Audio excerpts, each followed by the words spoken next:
2, 1. Welcome to the Hunters Hub. This is your host, Fortwined, joined by co-host Pan. How you doing tonight? I am fantastic. How are you, Ace? Ooh, good transition. Gradually sobering up from many a sample of alcoholic beverage. Mmm. Yeah, we Hi. went to Crafttoberfest tonight in Green Bay, No which is Mountain Dew basically tonight. a constant sampling of various IPAs and ales and little sips of brandies and things like that. I am shocked. Shocked, I say, that a fine, upstanding citizen of the great state of Wisconsin would allow themselves to be in public in such a state. You're Right? telling me? And like, it's also a wonder that I'm not just like face down on the floor over there for the whole recording. We could just have that be the episode and confuse everyone Just with special guest Ace Smasher, and then they have to go and look at the actual VOD to just see me there. just Then we have could have my fiance every like half hour just come and like poke me with a stick. it No, just says it's just every once in a while there's just incomprehensible mumbling from yeah. I you. was going to say a little subtitle comes up that says muffled noises. Yeah, Oh boy. muffled Wisconsin noises. Muffled Wisconsin noises. But don't you know it's cold up here, you know? So for me, I teased this to Pan as we were talking a little before. I had an interesting night last night. So this is part 2 of a saga that I didn't know was going to be a thing. So do you remember, Pan, when I talked about that random coworker that messaged me out of the blue and talked to me all night and was like, but I have a boyfriend, so like da-da-da. And I was like, Run! Run! I was No! like, hold on. I am not expecting anything out of this, but it got there was like a definitely like, hey, I have a boyfriend kind of thing, but she's also like, I really don't like him and I don't know what to do about it. And I was just like, Run! oh boy. And Dude! I didn't stay up to talk to them. I was actually talking to someone else at the time, like my friend Brian on Bickering Bucks. Him and I were having a good. We hadn't talked in a long time, and so we were just up all night talking to each other. But this happened while we were talking, so I was just like, I might as well say something. So it was an interesting thought, and yes, yeah, I know. I have no stake in her life. I get it, but it was just weird. Out of the blue again.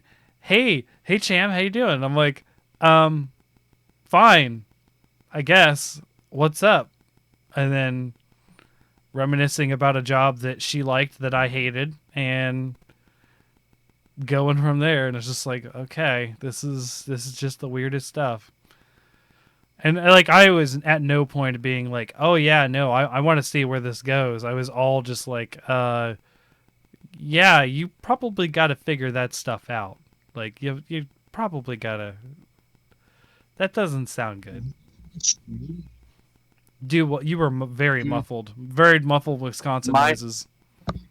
Minus me, you can do some inner soul searching. Mm-hmm. Yeah. I don't know.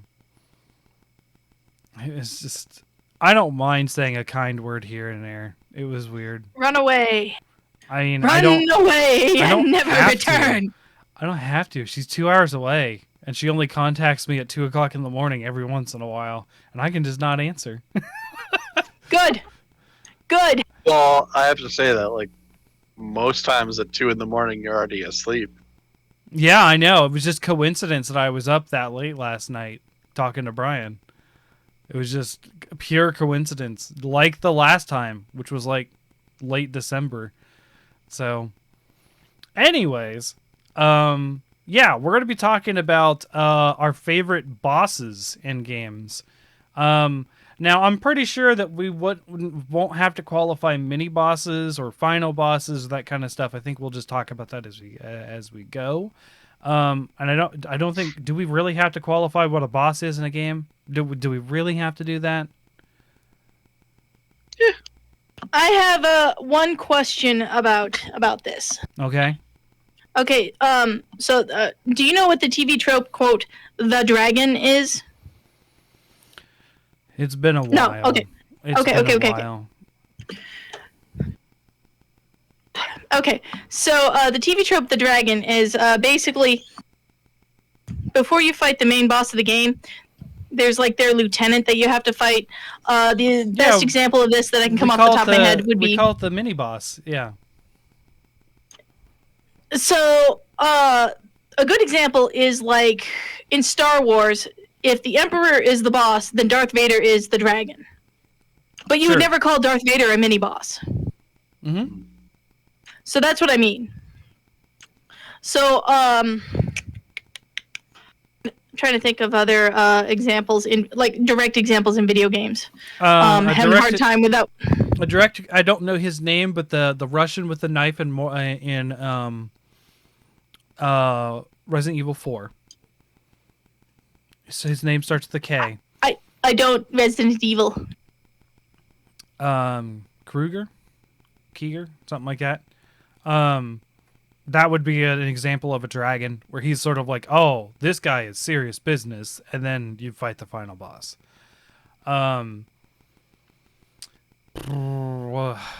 What else can I think? I guess you could say in Iceborne it was Elatrion to Fatalis. He was the specific lead up to Fatalis, even though they were separate updates. Okay, so on TV tropes, the dragon for video games. Now I'm trying to find one that we've all played so I can give an example. Sure. But does the dragon count? I would say so. Or is it okay? Because you don't have to be the final boss to be a boss. There's stage bosses, there's story bosses, there's... I mean, heck, Just wanted to make sure we were clear on that. I would even go as far as to say the T-Rexes in EVO are a boss because they play the boss music. Okay. Krauser. Thank you, chat. Krauser. I knew it was a K. Who's Jooch Magooch? I don't know. I've never heard. Who are you on our Discord? Okay. So yeah, we're gonna be talking about our top bosses. We're gonna do 4 each. Unfortunately, Sasha couldn't make it today. She got sick as well. So apparently, Pan and Sasha are just gonna trade weeks every other week. Fly monkey. Ah, okay. I don't know if you told him last week. I lost my voice. This is This is my good buddy from the game store. Oh, sweet. Yeah. Cool. We're starting the Flesh and Blood League together. Nice. So yeah, I lost my voice last week because I had to record voice lines for a training video for work, and I spent 6 hours talking to myself. Literally 6 hours. Ow. Yeah, that's no good. Yeah. So yeah, it was super fun because I did that it was on a Friday, and I have D&D on Fridays, and I'm the DM. Mm-hmm. Yeah. They had this encounter in the Pirate Islands, and I could not do my pirate voice. I tried like 4 different times, and my voice cracked like an 11-year-old boy. Oh man. Yeah, I mean a full day of speaking and then DMing on top of that, where you have to be charismatic and like showy at times. Oh shit, that hurt. You know, I don't remember my voice cracking all that much as a teenager. I was just awkward in general. Mm-hmm. I mean, so no anyways, surprise there. Yeah. So anyways, that's why I wasn't here last week.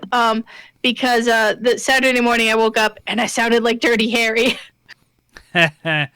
Yeah. Yeah. So Sasha's also out sick and she's lost her voice as well, I think she said. So let's. So we decided to pivot on the topic. I know we had talked last week when she was here. We're going to talk about. So we'll do it next week, hopefully, if we can get all 4 of us. A is game time periods we would like to see more games in, and then probably describe some of those games we would like to see in those time periods. So I think that'll be a fun discussion. And I think for now on, instead of doing like 5 each when we do these kind of topics, we're probably going to end up doing 3 each and then 4 each. So we're staying at a feasible number of 12, so we're not running Yes. 3-hour podcasts. Which, Yes. depending on the topic, we might be able to do, but not tonight. Tonight we have other endeavors. So we will Yeah. try to keep it short and not short and sweet, but I mean 2 hours is a solid podcast, so I think we have enough time to do that. So I'm going to change it up, and I'm just going to lead us off tonight, and I'm going to talk about a boss that is near and dear to a lot of Diablo fans, and that is the Butcher from Diablo 1. Before I get into talking about the Butcher, I want to say that I could have personally picked any boss from all 3 Diablo games, excluding the Butcher in Diablo 3. That is the only boss, in my opinion, in all of the Diablo series that is butchered. No, just done poorly. Because they're trying too much to harken back to this. It's weird. It's hard to describe Diablo 1 because Diablo 1 had scripted random bosses.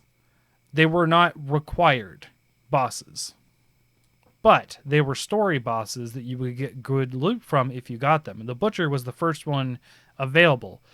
It's funny because a lot of people's first experience with Diablo is the Butcher. The first real, like, oh no, what is this? Some people didn't have the Butcher on their first playthrough, depending on how it went, because it's random. You could have never seen the Skeleton King. The only bosses that I believe are 100% guaranteed are Lazarus, which is the corrupt priest, and Diablo himself. So, like I said, any one of the other bosses could have been great. There's some great highlights. We talked about Duriel last week, how Duriel... By the way, Ace, did you get past Duriel yet? I have not. I have been dragging my toes about starting the second act because I am afraid after the first act. Oh boy. We actually beat Afraid the game. or anxious. One of the two. Johnson and I beat it on Hell mode since we've last talked. Mm-hmm. So my Wind Druid and his Lightning Sorceress has become the Patriarch and Matriarch is the title for beating the game that you get. First time I've ever done that in Diablo too. I never beaten Hell mode until now. So that being said, I am going to talk about the Butcher, and there's a wonderful animation by Carbot Studios that perfectly describes almost everyone's experience with the Butcher, where you walk up to this really shady door, and if you look on the maps of Diablo to describe, I love Diablo 1, but I'm sure not a lot of people are going to play it. As far as like accessibility and ease of use, it's not there. It's a very old game. There's no run speed. It's all walking. Like it's a very clunky game. However, if you are curious, it is available on GOG, and that is the only place that it is available. Yes, Pan? A thought just occurred to me, but I'll let you finish your spiel. Okay. So if you look at the maps and they're drawn isometrically, and then you will see this box on the map that you're like, what is inside of there? And then you open the door, and it's the first monster dialogue that you get. Like, all the town dialogue is there. It's like, hello! And like, stay a while and listen. Like, all the classic stuff from Tristram. You get Ogden, you get the drunk, you get all sorts of, like, just like these personalities. But then you go into the dungeon and it's just silence, right? You'll hear monster noises, but no one talks to you in the dungeon until the Butcher. And then it is like, I swear his voice is doubled in volume to everything else, because you open up that door, and also let me preface this: everything else is slower than you until now. This is faster than you. So you open up the door, and this giant fat demon comes out with an bloody apron and a giant meat cleaver, and he goes, "Oh, fresh meat!" And you're like, And the combat animation shows the person jumping off his computer, like throwing something at his computer, breaking it, and jumping out the window or something like that. Like just the amount of like fear that is immediate. And it happened to me as a kid. The first time I saw him, I was just like, oh, what? And then he also hit stuns you. Anytime he hits you, your character will get like, and like he just hits you a lot, and then you die. And then if you're not prepared for him, that's what happens. And it's purposely meant to scare you. Diablo 1 was legitimately scary. And this boss was like, hey, it's been kind of creepy creepy up until now, but now we hope you're wearing a diaper because you just shit yourself. Hope you wore your brown pants today. Yep. Wear your brown pants today, Captain. It's going to get rough. This boss is forever just like solidified in the Diablo universe and fandom as being one of the most terrifying experiences in a game, and also exhilarating when you finally beat him. Just like Monster Hunter. Like, it's terrifying until you figure out what you're doing, and then it's just exhilarating when you finally best the quote-unquote dragon. We talked about the concept of a dragon. An example in Diablo, Lazarus is the dragon to Diablo. You literally fight him like a floor before Diablo's floor.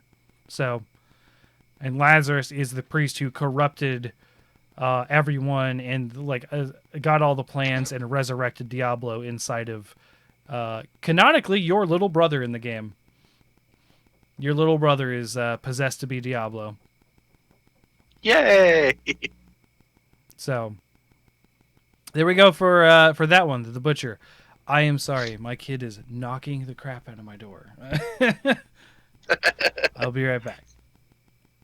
So I guess Ace, continue with your first one. My number one is from one of my all-time go-to games, Shadow of the Colossus. And for this, I picked just one of my favorite because that is essentially a game where you play against 16 bosses throughout the story. And this one is Phalanx or Phalanx. It is basically the giant long-ass sky snake that you play against. So, like, everything about this boss to me is just, like, awe-inspiring because it's this tremendous, long snake with these fins that just glides through the air. And, like, when you first encounter it, I just had no clue what the hell I was doing. And I was like, how am I supposed to beat that? I know I'm supposed to stab it with the sword, but how? And then at a certain point, it lowers down towards the sand and it dips its fins in the sand. And then you see the grooves along the fins, and you're like, oh, I'm supposed to climb on the fins, then jump from the fins Jen Moran, onto the body. or Darren Moran. Close-ish, I would say.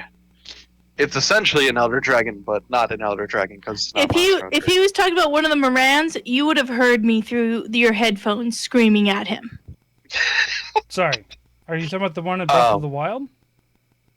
Nope. It is Phalanx, or Phalanx, however you want to pronounce it, from Shadow of the Colossus. Oh, It is okay. Similar the concept. giant sky snake. Okay. Yes, the giant sky snake, where its fins dip down into the sand, and then you have to jump off of aggro at the right time, grab onto the fins, climb up, then jump from the fins onto its body, and then stab it in its weak parts, and then you have to repeat the process until you're able to conquer it. Sorry, I had to try to guess. Cece just needed water, so I just got her water. No, you're just good. Gave her my Of water. course she did. Of course she did. I like this game of ever continuing trying to guess what someone is talking about, or figure out what someone is talking about. Whatever, like there's an interruption or going to the bathroom or something like that. That's always fun for me. Mm-hmm. But yeah, just like the scale of like this giant sky snake, and then your intro to it is just like, how the fuck do I even? Oh, but yeah. That's most of the ones in that game. Yeah, that's every boss in that game. How do I what now? Yeah, and like a a list I was looking at earlier for sort of inspiration Mhm. had mentioned the final Colossi Malice, but I feel like he's a bit too easy because essentially you just have to climb up his whole tower and then Mhm. just not fuck up his hands or wrist area, and then you're done. So I don't Yeah, know. his I- fight felt very think he's- anticlimactic for where he's at in the, Yeah, and, the like, progression. Don't get me wrong. If you if you fuck up getting to him, like I did without having the invincibility cloak to get like the or whatever it is to get the tokens that they put in the PS4 remaster, he'll just shoot you to death with his exploding thunderbolts or whatever. The first time But, I like- beat this back on PS2, I never got hit by those. I was like, they look dangerous, but I did well enough to avoid them. And I was just like, it's probably not a big deal. So when I played it as the remaster on PS3, I let myself get hit and it killed me. And I was like, oh, that's why they're a big deal. Yeah, I mean, I think in some of my initial playthroughs, like I'd maybe gotten like scuffed by them, but I was usually at the point where I was close enough to roll into like the first dugout without incident. But like, if you try to go for the coin and you just don't have the proper materials, you're Mhm. more than likely just gonna get like clusterfucked to death. So, unfortunately, that was what happened one time. So I'm like, all right, I'll just have to wait until I feel like going through and get the cloak or whatever it is to be able to go and get that coin to get the new trophy that's part of the game. Mm-hmm. Okay. So Colossi, the sand snake. Okay. Is that what he's actually called too? Phalanx or Phalanx. Oh, okay, Phalanx. Yeah, that's right. All right. So Pan, what's your first boss for the night? Okay, so earlier I stuck up my finger because I had a question. Mhm. My question is this: what is our question? What is our discussion topic? I need specific wording. Our favorite bosses in games? It's pretty general.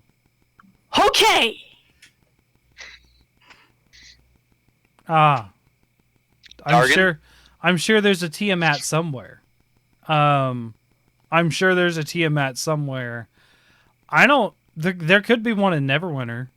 I don't know. She's in this book. Oh, You fight her at the end. I know that. I'm trying to think in a video game if she shows up. But yeah, I mean, sure. We didn't say video games, even though normally we do. But That's yes. why I asked. That's Yep. why I asked. No, you're right. Okay, this is the only D&D bullshit I'm gonna pull tonight, by the way. Okay. But D&D can come up because like I know. that is the type of game where it like takes hours and hours of dedication. It's not just like you pop in and pop out and you're done. so Tiamat, the queen of evil dragons. She holds a special place in my heart for D&D bosses because she was the boss of my first campaign.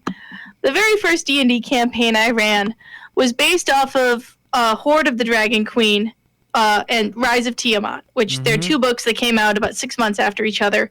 Horde of the Dragon Queen leads right into the adventure Rise of Tiamat. Tiamat is a 5-headed dragon goddess who is chained in hell, and she embodies all evil aspects of dragons: their greed, their taste for destruction, their disdain for all forms of lesser life. And she has been chained in hell for her crimes, and this evil cult that wants the supremacy of dragons to come to pass is unleashing her upon the world. And if your players fuck up and fail, Tiamat gets released and they have to fight her. My players didn't actually fuck up and fail, but I really, really, like, I didn't spend 8 months having them chase down the different masks of the Dragon Queen to not have them fight her. God damn, was it a wonderful fight. Like, they were there in the volcano. You know, her 5 heads are snapping at them. Each head is basically a full-grown dragon unto itself. Oh yeah. You know, they think they're hot shit because, you know, they are immune to fire. Well, guess what, motherfuckers? Her 5 heads each have a different breath element. The red head is fire, The white head is ice. The blue head is electricity. The green one is poison, and the black one is acid. Mm-hmm. Yeah, nobody's got all those immunities. By the way, specifically the green one has been traditionally, like green dragons, said as chlorine poison, by the way. So inhalation poison. Yeah. Yeah, it's chlorine gas. Yeah. So, yeah, they fought Tiamat, and they now Tiamat is in a weakened state when she appears. She is not in her full glory, which I'm still salty that Wizards has never like given us a full strength Tiamat stat block. But even Tiamat, and at her weakest, is still basically 5 dragons mushed into one with 5 different actions that it can 5 turns per round. Oh yeah. That fight took us an hour and a half, and by God, my players did well. But just as they sealed her down to banish her to the depths of hell, she cast one final spell, because of course she can cast spells. She's a dragon goddess.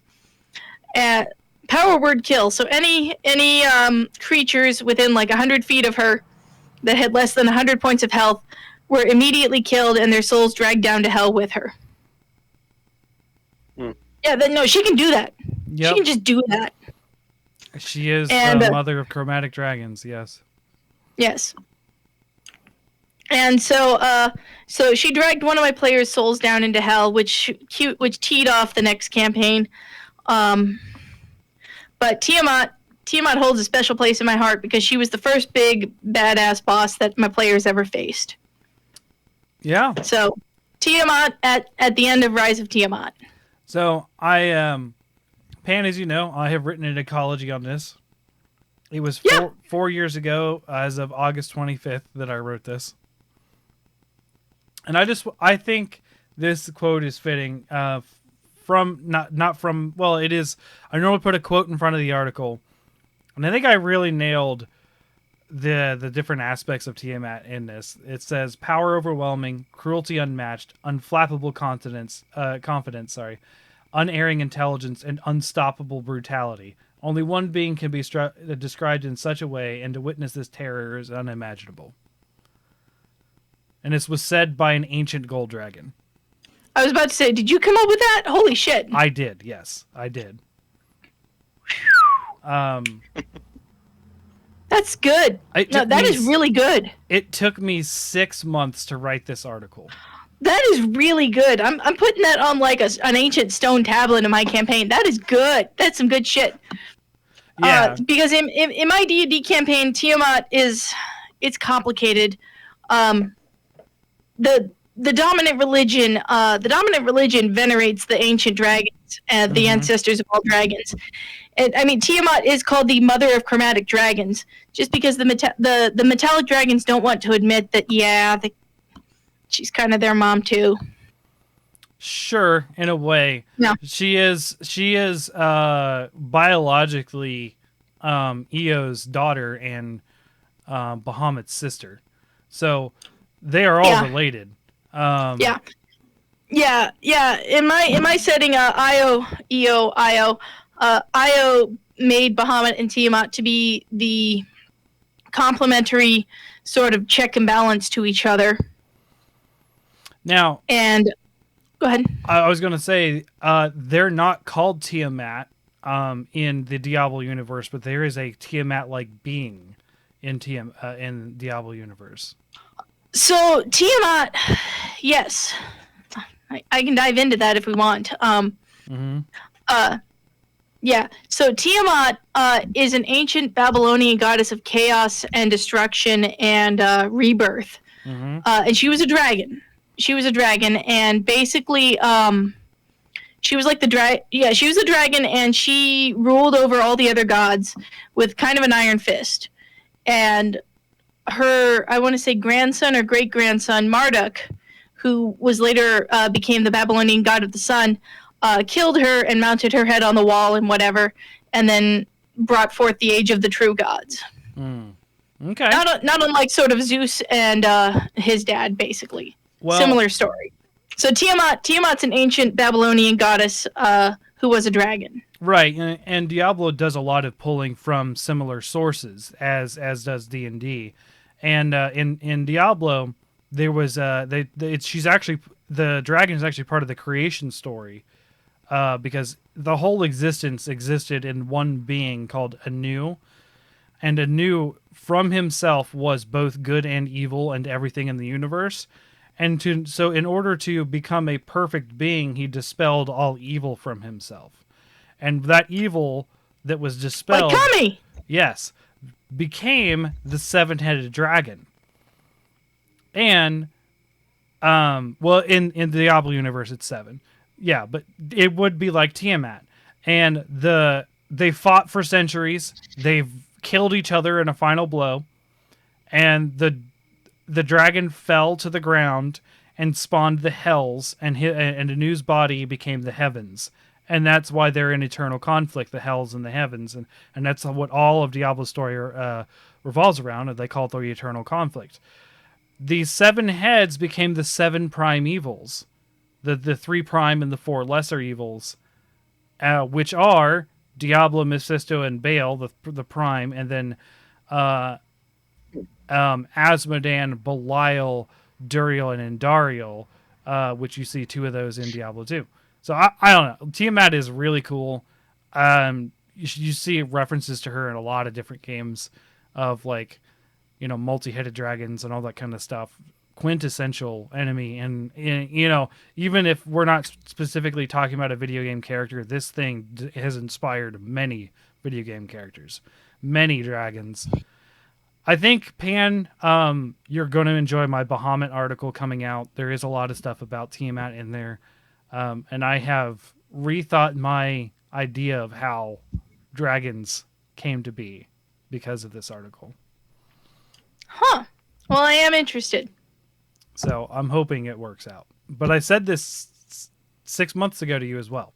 So Yeah, you did. yes. So we'll get there.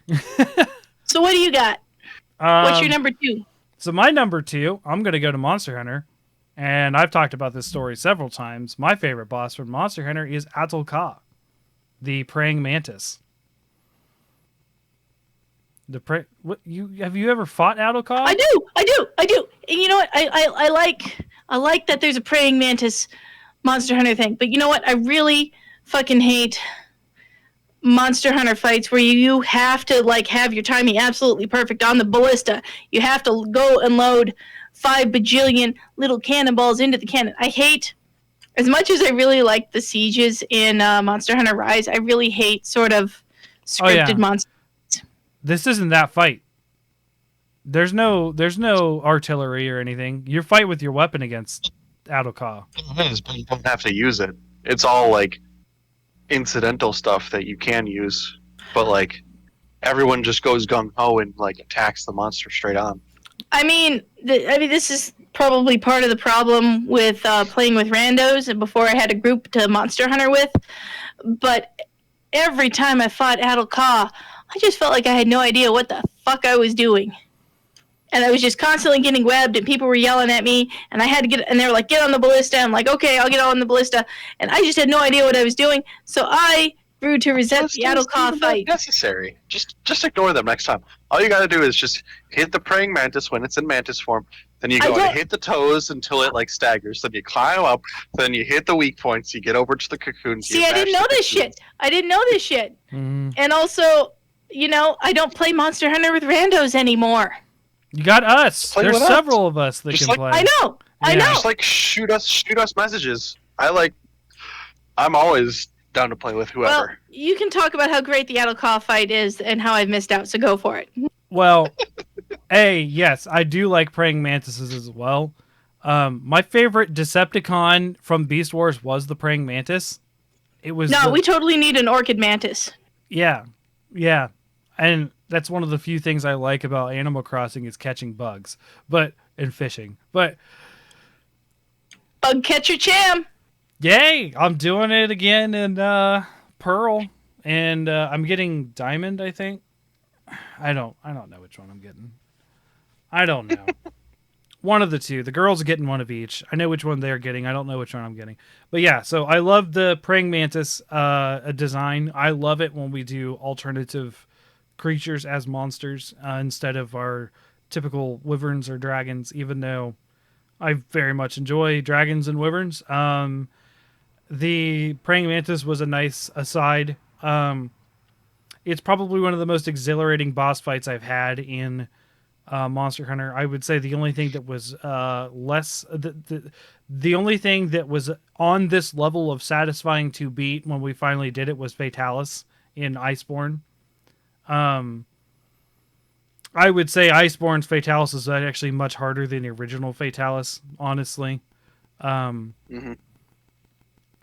Adokar, with I've told you guys this story before. You know, I had a big crowd of people around to see me finish the fight with my grandmother and my parents and my brother. And I do believe it was my brother's girlfriend at the time was there too. And like it was just everyone just decided to sit down and watch me fight this thing. And I beat it with like no health, no potions, and like under 10 seconds left on the timer. And it was just like, holy cow. And I've defeated it a couple times since, and it's always been a fun fight. I particularly don't care for the when it makes itself into a giant mech. The first time you see it, it's a pretty big spectacle and it's interesting. The actual mechanics of taking it down are not fun. But the fight when you're in Mantis mode is amazing, and that's what I feel a boss fight should be in Monster Hunter, is you are fighting the monster toe-to-toe. This is actually something that's going to come up a lot. This is something that is a pet peeve of mine in video games, is when you spend your whole game playing one way and the final boss says, we're going to play a different way. Instead of it being a test of your knowledge, it's suddenly, we're going to flip the script. And I like how you incidentally came up with an insult for Adokar there. Bastard shite. With your bast shite. Yes. I agree with you, Fortuan. I agree. The boss fight, the best boss fights are the culmination of the skills that you have built up. Right. And I just, as far as final bosses go, it's my favorite. I would have said Dire Morales before this. I don't know, Ace, if you've gotten to Dire Morales yet. That's the 3 ultimate end boss. I have not. We need to sit down and get me through those G rank quests until I can get there. I will get there eventually. I have put myself in such a gaming backlog right now that I don't know what I'm going to do, and I'm still continuing to play Diablo 2 because I talked to Pan about this. I picked up this game called Succubus. I had no idea what I was in for. It's in the name. Okay, to be fair, I thought it was going to be cool to be like, hey, let's rip and tear as a succubus killing the other demons, which is what it is. However, I did not expect to be in a game that had so much nudity. I was shocked. Yes, Ace. Well, I mean, speaking of backlog, mine ever swelling. In addition to getting Diablo, Thursday picked up Back 4 Blood. How did you get so it? I got the street date is Tuesday. I've been over this. GameStop. I had it pre-ordered. So they just released it early because you had it pre-ordered. Look, yeah, it's in Wisconsin. The GameStop manager was drunk. Sure, why not? I don't care. Yeah, Tuesday is the release date. I do not have that yet.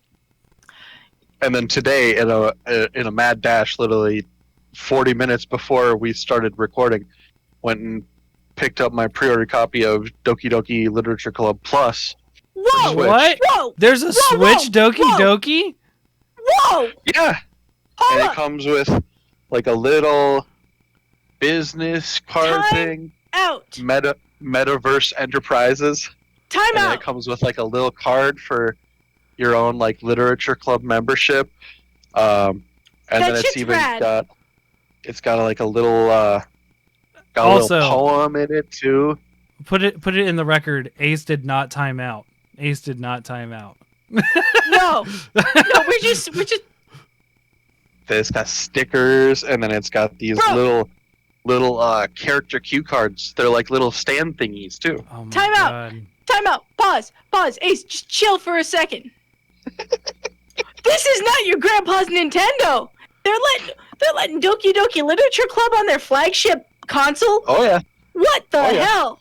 Oh They my also have God. two Leisure Shoot Larry games on Did it. Nintendo suddenly decide they wanted money? I mean, they've always wanted money. Think, but, I like, think. Well, okay. Let's be fair, right? They have tried to do it their own way several times. I mean, nothing about Mad World can be said that it is not violent on the Wii. Mhm. However, it just they wanted to do it their own way. They're just now embracing these other companies that do these kind of games because they're starting to branch out, including Doki Doki Literature Club, which is insane. I will never play that game. I have seen it front to back. Well, thanks this to one YouTube. comes with 6 new side stories. It came with a DLC code for the soundtrack, which I obviously didn't show for reasons of I want that shit. Oh yeah. Got No. like a bunch of images to unlock. So like yeah, there's Okay. interesting new stuff besides just the main story that fucks with your head completely. So that is an awesome set of like nice stuff to get for buying the physical version. Mhm. It really is, and maybe that should be a topic sometime. But we do got to move along. Mhm. Yeah, and I was gonna say I also picked My up number Dread. 2.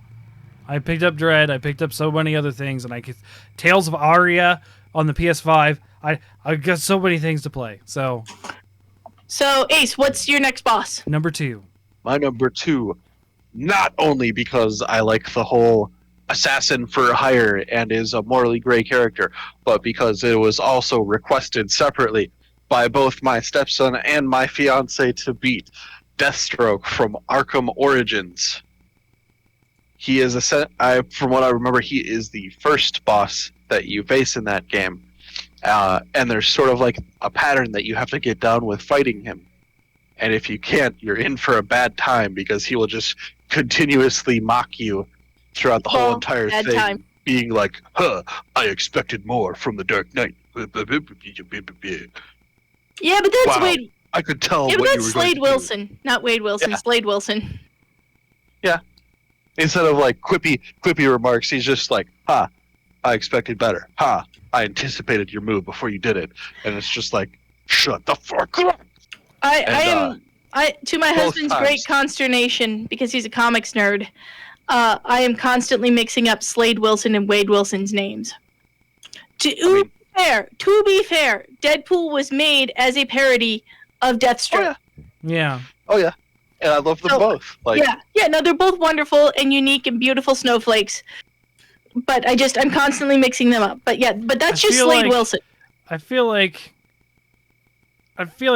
Deadpool is a little bit more of a beautiful snowflake. I mean, he can only get off to unicorns. I mean, hey, you weren't supposed to see that. I was, yeah, and I mean, oh boy. it's nope, not gonna touch it. Not gonna touch it. There's an infamous plot line with Slade and a 14-year-old from the 1970s. Mhm. Everything about the 1970s is kind of sus in one way or another. Yeah, no, there's kind of an infamous comic book history plot line with him. Uh-oh. Moving on, continue about Deathstroke in that Batman game.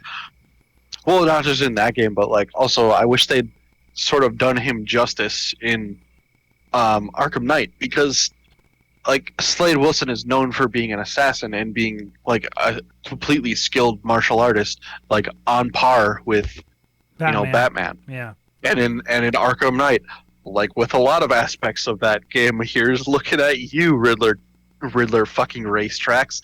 They put an over-reliance on using the fucking Batmobile and the tank mode in that, and his boss fight in that is just like a fucking tank mission where you have to sneak around, find the right angle, weaken the tank, then destroy it or disable it, and then you pull him out. And it's just like, are we not actually gonna fight?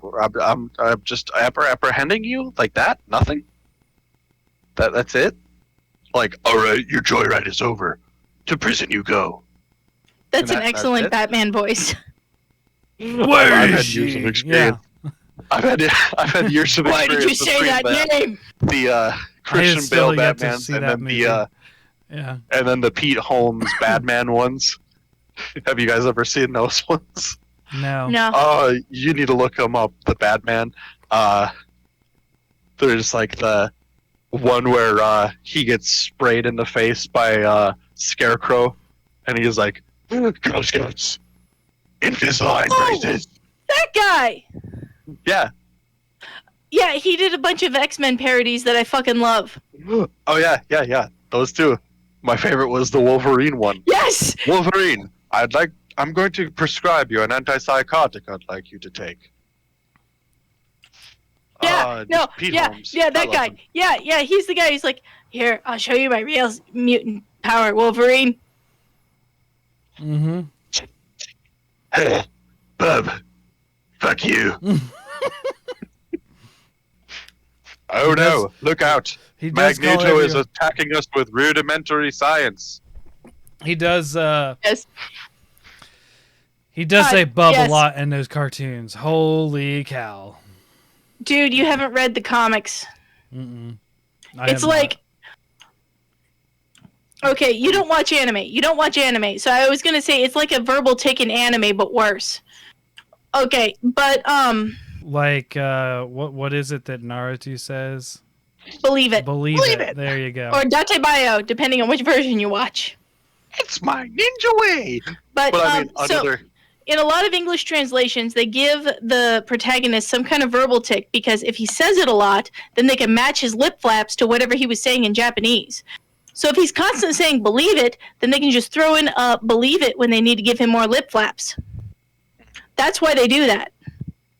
I mean, also But another That is shameless Game Grumps absolutely plug. genius. That is absolutely genius. that's why they do that. That's why they do Oh, that. wow. But anyways, but Wolverine says bub more often than some anime protagonist with a fucking lip. Oh yeah. Oh yeah. I remember it from the Much to the cartoons. point where- They do it a lot in the cartoons. The Saturday morning ones. Much they to the used point do. where Game Grumps again in another Game Grumps plug in one of their playthroughs where they were doing like a Wolverine or an Bub. X-Men game. Yeah. They just did that. Bub, where bub, bub, bub, bub, bub, Aaron, bub. Yeah. I'm gonna bub him with my bub. Hey bub, what are you doing, bub? Yep. They just couldn't. They like every other word was just bub over and I over. need to watch this. Bub, bub, bub, bub. Using it as an adjective, as a verb, as a noun. So it's like the F-bomb. Yeah. Yeah, essentially. All right. I've come up with Well- a new way I could say the F bomb. I now like to say feck, and so I'm telling my brother to feck F all the time, and I love it. Yeah. What are you, Marshall Mathers? I don't Fun- know, fun but it fact. was fun. Fun fact: Soul, my son called one of his daycare teachers the B word. Oh no! Ooh. And the thing is, we have Oh. never used the B word as an insult around him. That it's just never something like we have certainly accidentally used the B word around him. Like We've son never of a used bitch. it as an insult. Yeah. Yes. Yeah. So we're like, we are so sorry he said that to you. We will make him apologize, but we have no idea where he heard that or where he got the idea to say that to you. Mm-hmm. So yeah, he got a big time out at daycare, and then he got a big time out at home. I told you So about. that's a fun thing we're working through. Did I tell you about when Yeah. Emery told Kathy she's gonna drink her blood to get her power? Yes. Yeah. Yes. Oh boy, Oh God, that was an angry phone that's call. horrifying. So And then I was gonna add in also like here I am trying to blackmail my stepson with like $20 to $50 to say fuck one time, and he won't do it because he's. well, you see, This that's has been an because it's ongoing ingrained. It's been thing. ingrained. At 3, it's just another word that people say. Yeah. Mhm. At however old your stepson is, I'm assuming at least 9. I've seen pictures. I don't he's actually 11. know. Yeah, I don't know how old And- kids are. I've tried both, like when we're just here, when we're out with the grandparents, everything. He just won't do it. Well, treasure that time because you know what? Eventually he's going to hit puberty and then, he's going to start saying it.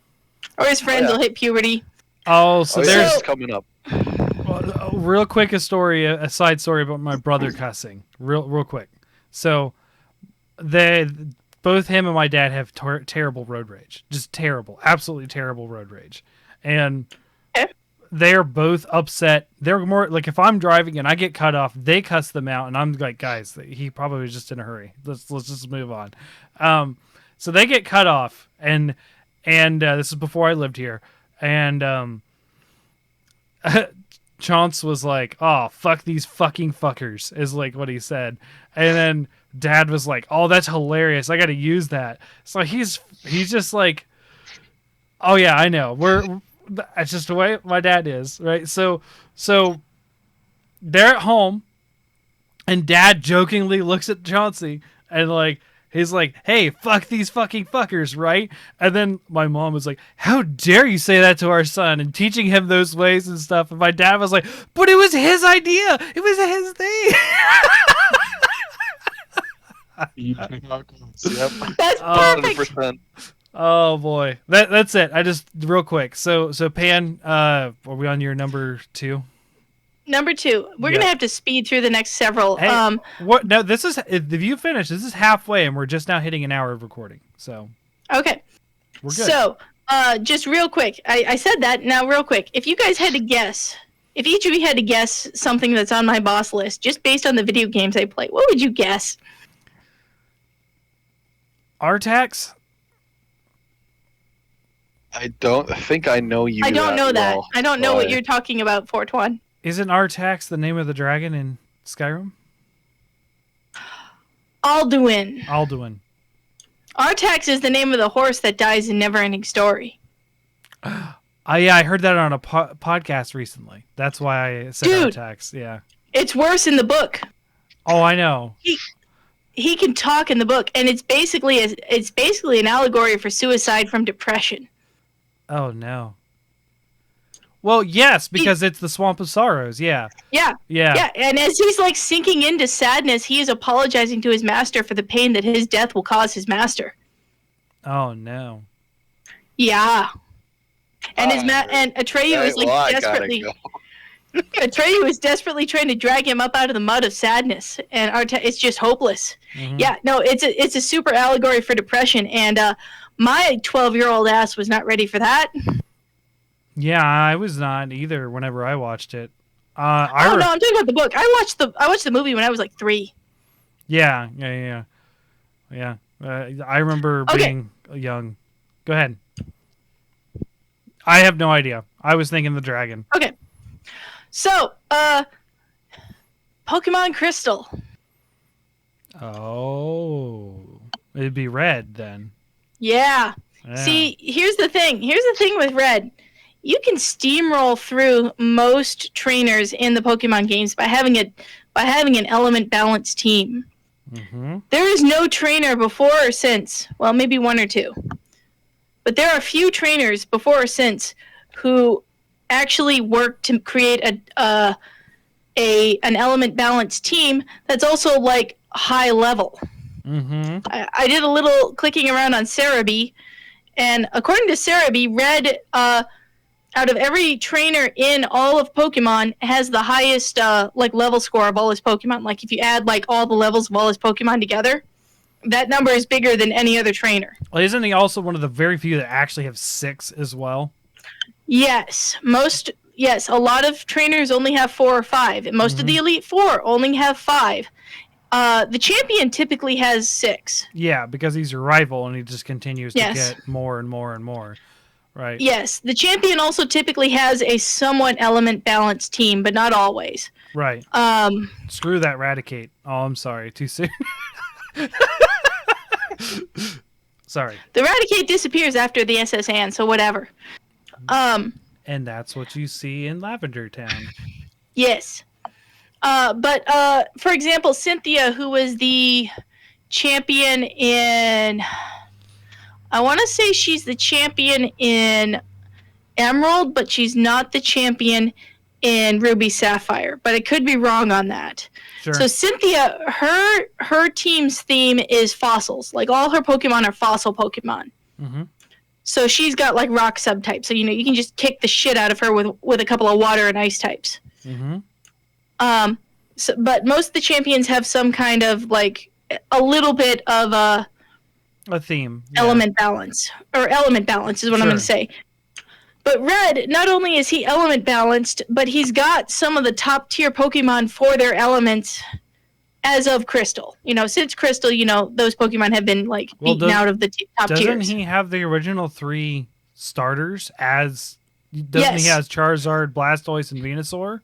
So yes, they're all tanky, like all 3 of them. Yes, at the time, although Charizard did have Flying type back, like in Crystal, he did have Flying type.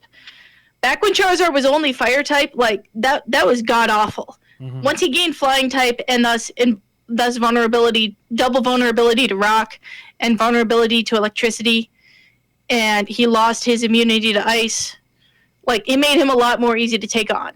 Mm-hmm. But he has Charizard, Blastoise, and Venusaur. He has Snorlax, which at the time had the highest HP pool of any Pokemon. That's right, and they got that Crystal generation. They got that off the anime too. Yeah, so Snorlax has the highest HP pool of any Pokemon. Then he has Espeon, which Psychic type was goddamn broken back then. It was busted for a long time. It took them introducing, what was it? Was it Dragon or Dark? Dark type. The Dark type was introduced to counter the Psychic type. Mm-hmm. But Espeon, Oh, it was Fairy to counteract Dragon. That's right. Yeah, Fairy counteracted Dragon, and that was the last type that was added. But that was in the XY generations. That was well after Crystal. Sure, yeah, no. I was thinking Fairy, but that's all. Yeah, and of course he has that smug-ass Pikachu. Mm-hmm. Which is... Isn't it like level 70? 81. Oh, jeez. I forgot about that. Yeah, level 81, and it had Thunderbolt, which was the most powerful attack in the game. Pikachu, basically for a long-ass time. Mm-hmm. Yeah. So, yeah, it had... Yeah. Red was unfucking stoppable. And I remember the first time I rolled up on his ass, my heart skipped some beats. I went... Oh my god! Mm-hmm. Is that him? Oh my god! Am I about to fight him? Is that me? That's what I thought. It's like, is that me? I'm gonna save.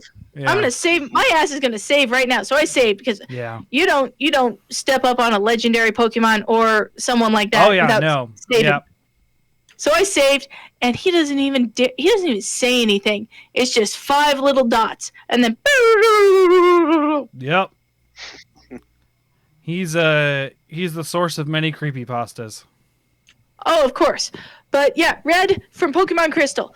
God damn, what a boss fight. Also, like, another reason why Red and as I'm going to call him Gary, have appeared in subsequent games. Gary actually appears in a lot of subsequent games. He's in he appears in XY. If you go to this sort of battle tower and you fight like 10, you get 10 victories in a row at the battle tower, you fight a random boss. One of the random bosses you can fight at the battle tower is Gary. Mm. Yeah, you can fight Gary Oak. So that's cool. But I think Red has also made similar cameos. I forget.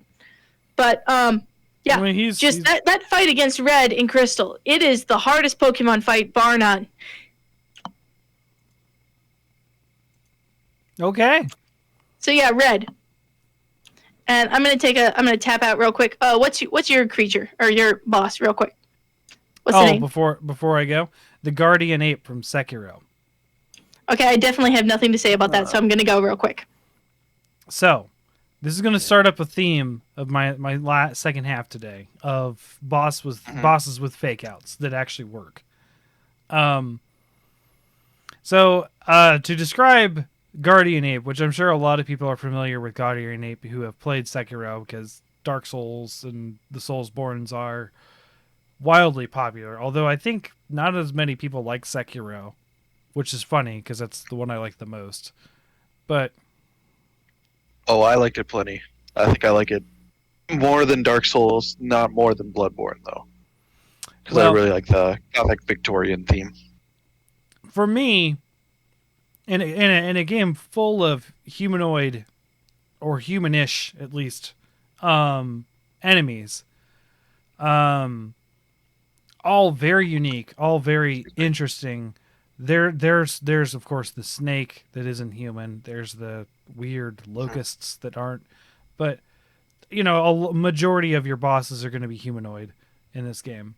Right. And Guardian Ape, it's like, holy cow, this is a tough fight because it doesn't work like the other fights. Like, it took a long time for me to take this thing down. Hmm. And I was like, gotta run, gotta get in, gotta hit, gotta run, gotta get in, get hit. But if you go too far away, he starts throwing stuff at you. And like, it's just a rough fight. Like, and I'm not even talking about phase 2 yet.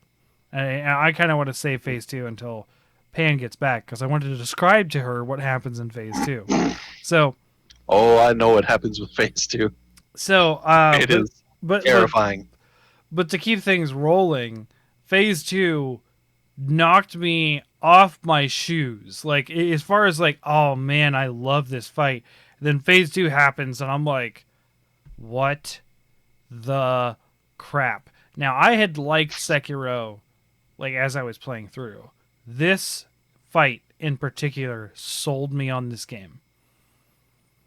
And this is where a lot of the mechanics, even though it isn't, actually I would say Ishin, is it? The one who does like the big sweeping arcs, you had to fight him in an enclosed space. Is that Ishin, or is Ishin the last boss?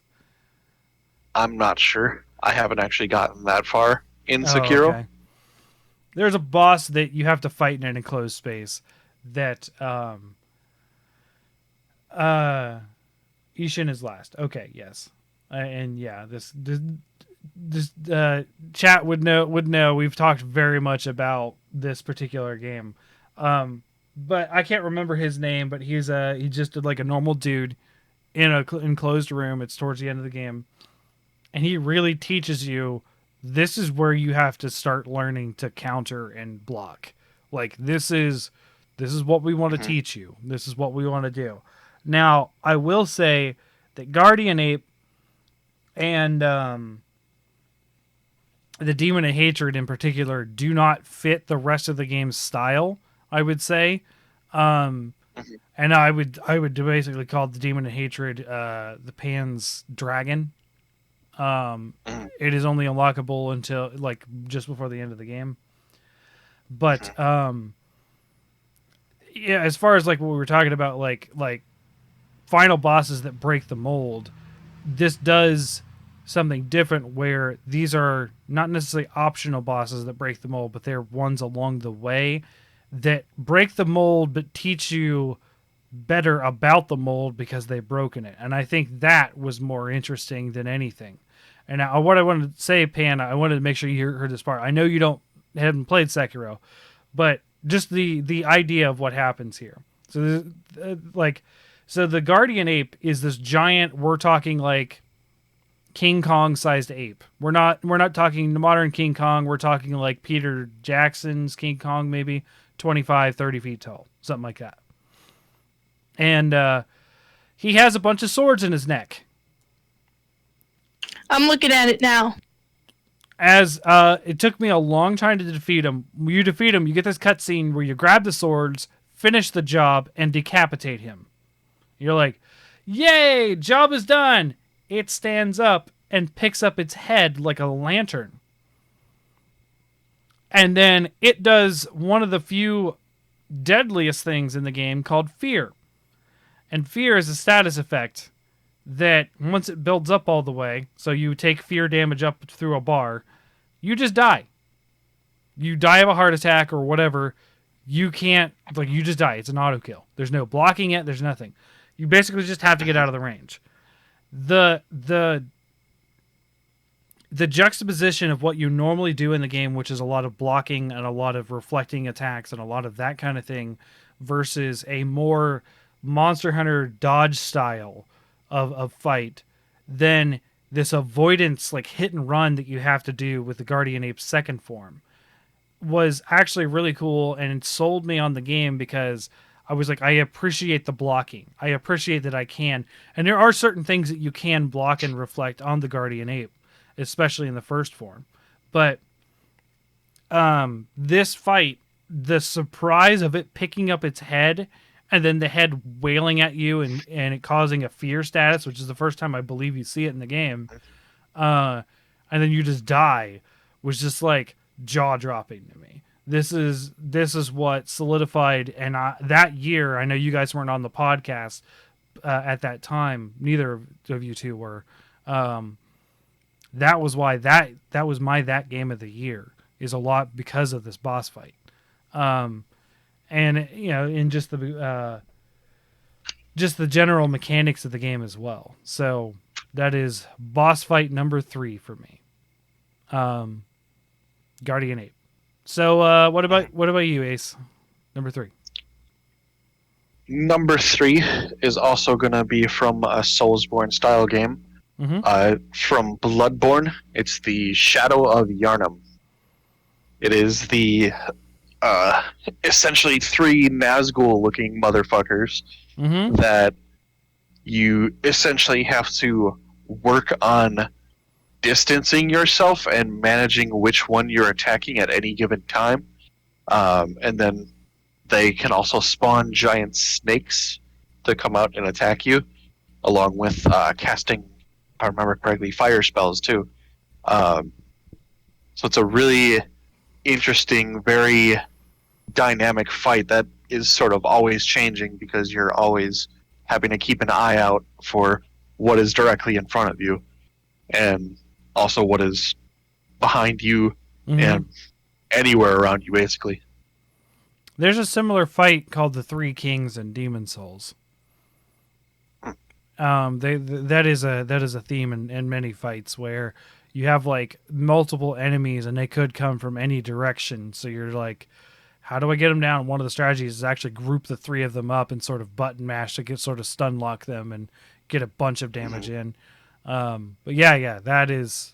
I don't think I fought that one in Bloodborne. I don't remember where I stopped playing on Bloodborne, but it was, I believe, before that fight. Yeah, because you encounter them in, I think it's called the Forbidden Forest, where you also encounter like the, I forget exactly what they're called, but they're like basically little Hydra nests, and it's like if you had a bowl of spaghetti, but then the spaghetti was just a cluster of snakes all wound in together. Yep. I went through that area at least. Yes, Pan? That's what snakes look like when they're getting it on. I mean, that's entirely what it could be. You wouldn't have, unless if you could actually see the models as it was constructed. That's entirely what it could be. So just a cluster of snakes. Yeah. Garter snakes are kind of infamous for it, but yes. Whenever the females smell a certain way, when they're ready to get it on, and every male in like a 20-mile radius can smell it, and they all just like huddle up, swarm her. Let's garter snake and get it on. Snake pile. Back to the snake pile, boys. That's a South Park reference. 1 in a million from me. There's a fun one. There's a picture of it in planning. But yeah, it's basically like a bowl of spaghetti, but snakes. Yep.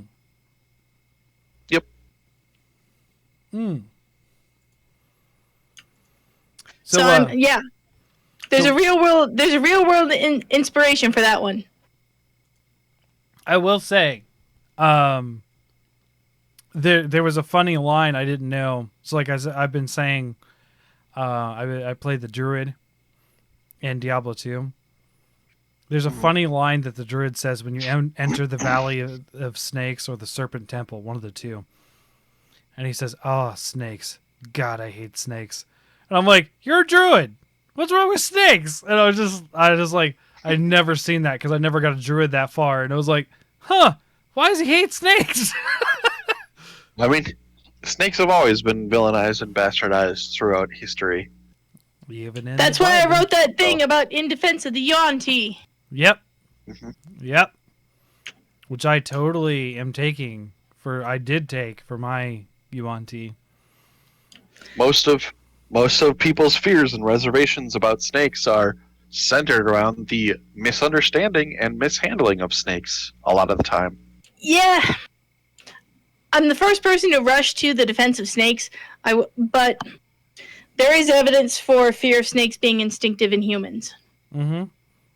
I mean, And yeah, cats. if you see one with a triangular shaped head or a pointed head, generally No, you should no. stay the fuck away. Like, And then, no, there's like psychological studies where like scientists like fake out babies with like rubber snakes. Mhm.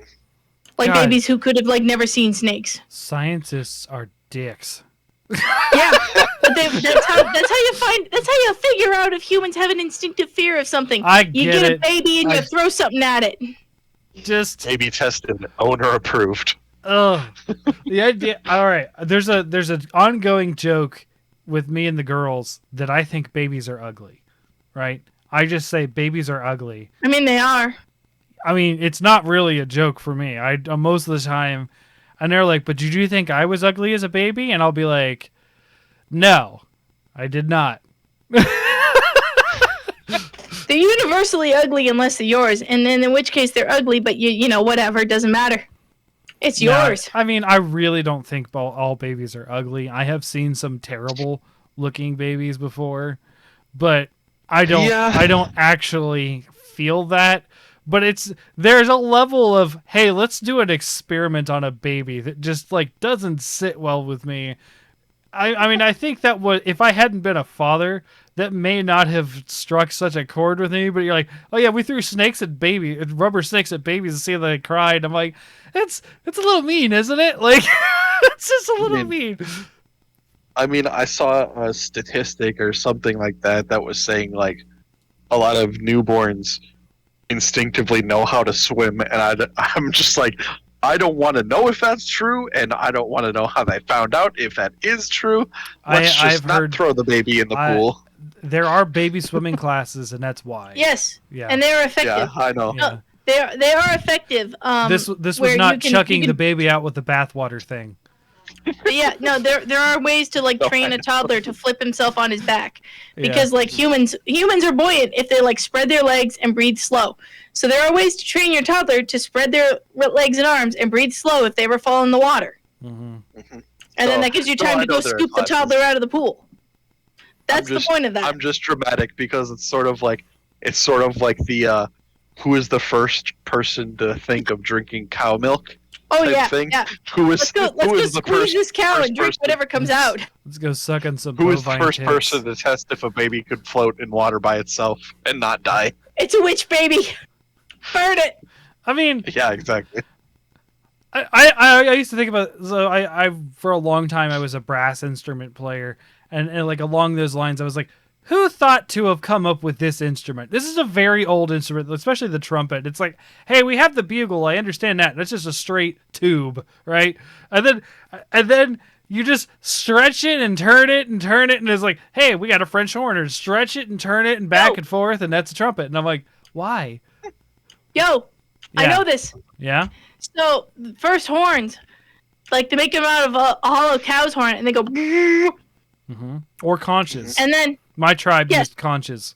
yes, Mhm. and then as they learn metalworking, they're like, hey, you know what? These horns, they don't stand the test of time. Every 10 years or so, they crack and break, and then we got to find a new horn. What if we made one out of metal? Hey, that's a great idea. So then they made a metal one where it was heirloom quality, and they didn't have to replace it every 10 years. Sure. So they made a metal one, and then over time, over like hundreds and thousands of years, they figured out the best metals, and they figured out ways of like stretching it and turning it to make it make better sounds.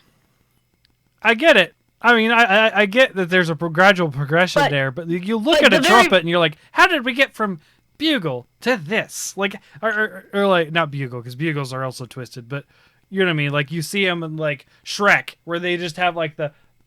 Yeah. Yeah. Yeah, they started trying to make like a metal cow horn. Okay. All right. Or like a sheep's horn. You know how sheep have curly horns and they blow through that? A ram horn. Yeah, they just started trying to make those out of metal. So a little bit of inside baseball on my growing up in the tribe camp days. They used to have. So I played trumpet a lot. Obviously, my late grandfather was first chair in 3 different orchestras for cornet, which is a smaller trumpet. We had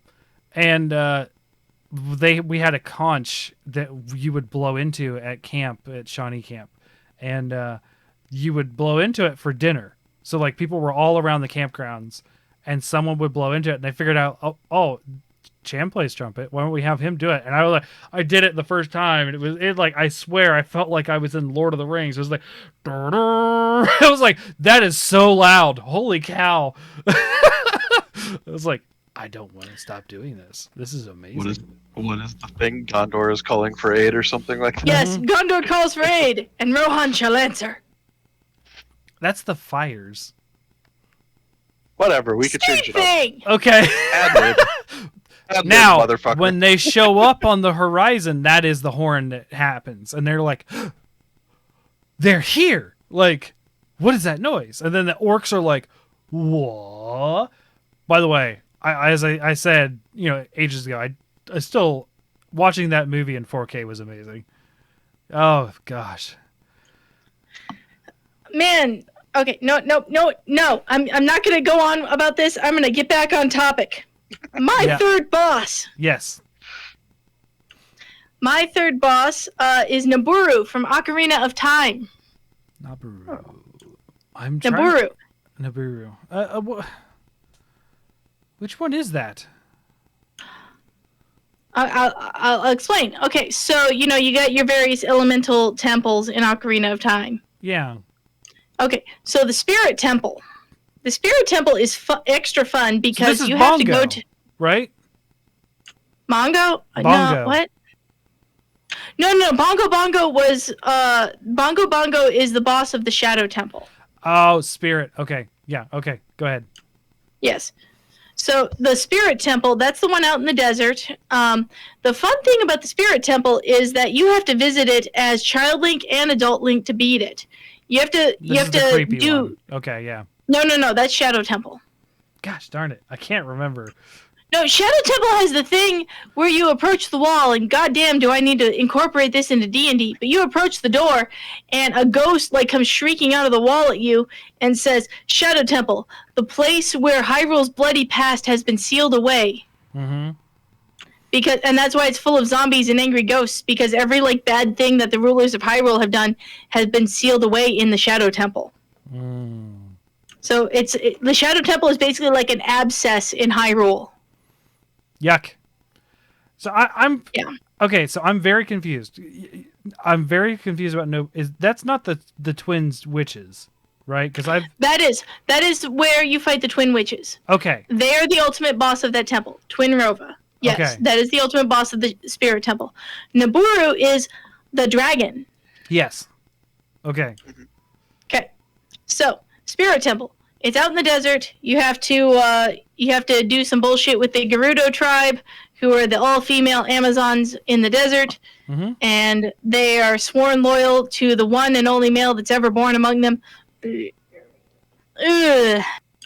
That's a little cringy. Yeah. But yeah. anyways, so Nabooru would have been queen of the Gerudo if she had not happened to have been born during the generation where the one male born among the Gerudo was born. So she fucking hates Ganondorf. Mm-hmm. So anyway, Nabooru, you go to the Spirit Temple, and as a kid Link, going through the Spirit Temple, Nabooru helps you, and she's like, "Hey, I'll do something great for you if you just help me out in the Spirit Temple, and you go and get this thing. I'm a grown-up. I can't fit through this crack in the wall. You're a little kid. You go do it." Gosh, why have I forgotten about her entirely? Wow. I remember this now that you're saying this. Okay, go ahead. Yeah. So little Link goes through all these adventures in the Spirit Temple, and he gets the thing at the end. And just as he's running up to Nabooru to give her the thing, the two witches who are like Ganondorf's stepmoms, they're like, hey, you're betraying Ganondorf. We're going to imprison you. Wah! And then she disappears. Mm-hmm. And then you're like, well, I don't know what to do. But what you have to do is you go back to the Spirit Temple as adult Link, and then there's new encounters. Mm-hmm. Then you go through the Spirit Temple as adult Link, and then you have to go back in time and solve some other puzzles as little Link, and then go forward in time, solve some more puzzles as big Link, switch back and forth a bunch of times. You eventually get through the Spirit Temple, and you fight the boss as adult Link. And it's a Dark Knight, which is like a super armored guy in art that you can only hit him in the back, and he's got a giant halberd with a huge range of attack that can basically hit your hitbox from like half the screen away. Yeah, it's kind of a tough fight. This is a callback because Zelda, the original one, and Link to the Past had these enemies, the Dark Knights. Yes. Yeah. So this is the Dark Knight, and it's a tough fight. But you eventually, you beat the Dark Knight. Every time you injure him severely, part of his armor falls off, and also Navi tells you, refers to Dark Knight as him. So you're fighting him, and you finally hack off the last piece of armor, and it's Nabooru, who has been mind controlled by those witches for the last 7 years. Yeah. And she's like, "Oh God, Link, I'm so sorry. I tried to stop." And then the witches mind control her again and whisk her away. Mm-hmm. So then you got to go fight the witches. But it's just such a mind blow that that was Nabooru that you were fighting, because she was a bro. She was trying to help you and everything. She's apparently, later on, when you beat Twinrova and Nabooru is revealed to be the Sage of the Spirit. Yes, I do remember she was the Sage for sure. Yeah. Yes, she was the Sage of Spirit. She says a line. Wow, I didn't know you would grow up to be such a handsome man. I should have kept my promise from all those years ago. I don't remember that promise. Her promise was to do something very nice for Link if she would go get a thing. I'm missing this. So what am I missing?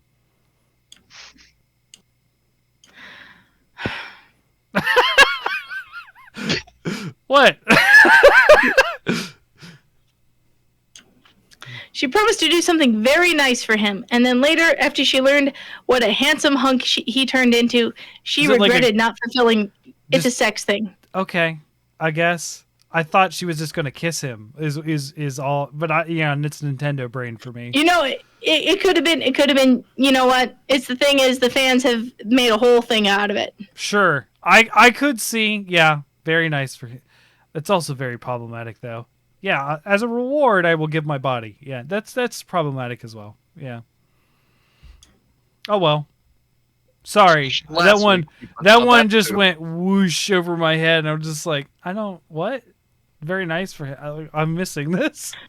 Well, anyways, the fight against Nabooru is very satisfying. It's a very tough fight, and then it's kind of a mind screw that it's actually Nabooru that you've been fighting, and that she's been mind controlled by those witches for the last 7 years while Link has been fucking around and sleeping.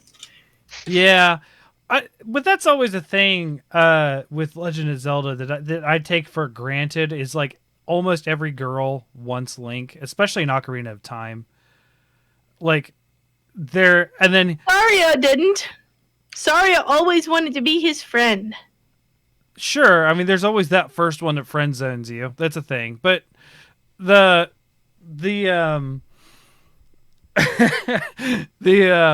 no, because I remember there's a Rudo, and then he just takes a couple steps back, and then you hear the quintessential of Link. Yeah. The episode that you missed where we talked about silent protagonist, I talked a lot about Link. I was there. Were you here? I was there for that. Sorry, I got you and Sasha mixed up for that one. But yeah, I think all four of us were actually there for that one. Did we? Yeah, because we specifically my brain's messed up. We were, like I said, I was. Yeah, because I was talking about my Zelda comic books. Yes, you were, and how much he talks. Yeah, I remember now. Yes. So it's still on my desk from back then. But I feel like that scene happens more than once in Ocarina of Time, where they're like, "Oh, you're such a cute boy." Also, the witch in the lake house talks about how cute you are. There's there's so many that do that, but like that's kind of been a thing in Zelda in general. Everyone's like, "Oh, look how handsome Link is." It's like, oh boy, it feels like my least favorite trope in anime, which is the harem one. I just, ugh. I mean, in Breath of the Wild, there's the big bosomed fairy ladies that are just kissy lips. Oh, dude. And just suck him down into the ground, and he screams. They're worse in Majora's Mask. Worse. Oh, jeez, are they? That's the one I never got to. Yeah. They're pretty bad in Majora's Mask. I mean, they're pretty bad in Majora's Mask. Okay. Ugh. And then you've also got the lineage of fish people loving Link as well. Oh yeah, fish people love them some blonde elves. Yep. Just like a playthrough. Of which one? But countless generations of Zora have made this all armor for the ones they are chosen to marry. You bitch! Yeah. Okay. So our final bosses to talk about tonight. A large part, not all, but a large part of why I chose this final boss for me, and this is the final boss. And I'm going to put this in the Discord chat, is this very soundtrack, which I will put in the pod chat so people can listen to it on the Discord. And this is the final theme to Donkey Kong Country and the King K. Rool fight. Now, this, oh boy, yep, there's right before the Great Fairy in N64 Gloriness. But so the Donkey Kong Country King K. Rool fight was like a culmination of your skills, right? This is like one of your Donkey Kong platforming skills are coming to a test. You got to dodge King K. Rool, you got to dodge his crown, basically you're waiting for him to have thrown his crown, his bald head to be safe to jump on, and then you defeat him after 3 or 5 bunks. Right? And he goes, onk, onk, onk, and falls on the ground. And you're like, cool. And then it's got this, like, piratey, like, sea shanty thing going on, like, it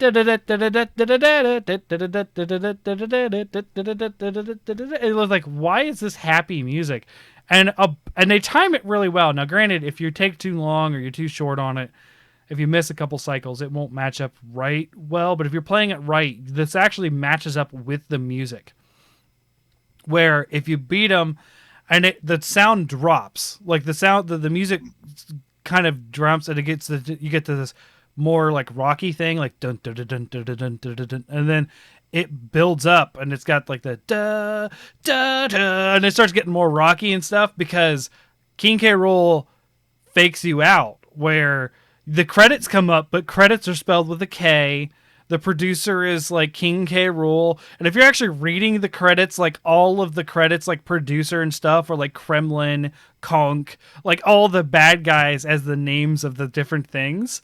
And then he has the Rambi sound of the rhino, like, and he gets up. And then it's like the fight is like on, and you're on this rock song. Gosh, like it gives me chills thinking about that music with that fight. Like that, the way that the music and that fight fits so well, and is also this challenging. Like, now granted, when I say challenging, I was in first grade when this game came out, right? And I beat it in first grade. So for me, this was like a big childhood thing for me. I was actually my daughter's age right now.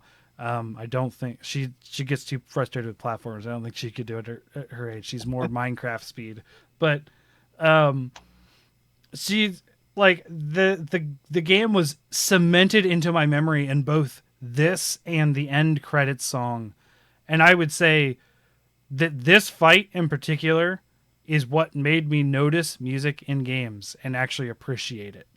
And it was a very quintessential fight for me, and I had beaten games before, and I had been like, I would say that I had beat Super Mario World before this, and I love Super Mario World's end theme as well, and I still love that theme to this day. But and Pan, I think you've even seen the video where my daughters were really young dancing to it. I think I've showed you that before. I have yeah. seen that. And like, gosh, Emery was barely walking at that time, and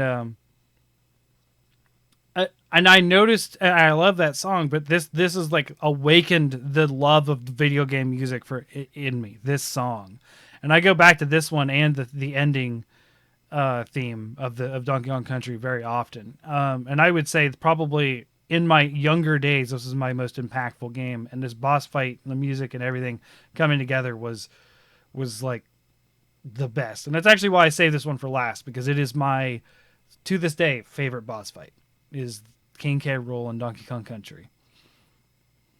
There you go. Game's amazing, and if you've never played it, you really should. I played it back in the day. It's free on Nintendo Switch Online. Oh yeah. So with save states, if you like that. One of my favorite, I don't know if you guys watch Arlo. Arlo is a YouTuber who is like a Muppet who does Nintendo stuff. And one of my favorite videos of his is he talks about when Donkey Kong Country came out on the Nintendo Switch, like Super NES Online, like included package. And he does this hilarious laugh because he's like, and Nintendo can't stop me from save stating Donkey Kong. And he gets like this hyper, like high pitched, like giggle. And I just, it broke me. I was laughing for weeks over that thing. Oh man. But yeah, I love this game. I love this boss. I love this music, and it all comes together in a very satisfying way. I would say overall the boss isn't really that difficult, but then again, I'm decent at platformers, so that is a subjective term. So there you go. That's my final one. King K. Rool in Donkey Kong Country 1, because he's the boss of every single Donkey Kong since Donkey Kong Country. So, to be fair. Although, honorable mention, a boxing match with King K. Rool in Donkey Kong 64. Oh boy. But so Ace, what's your final one tonight? My final one is the final fight that capped off every Monster Hunter player's Iceborne experience, and that would be the Fatalis fight. I almost picked that over Autocaw. I almost did. Just everything about the fight.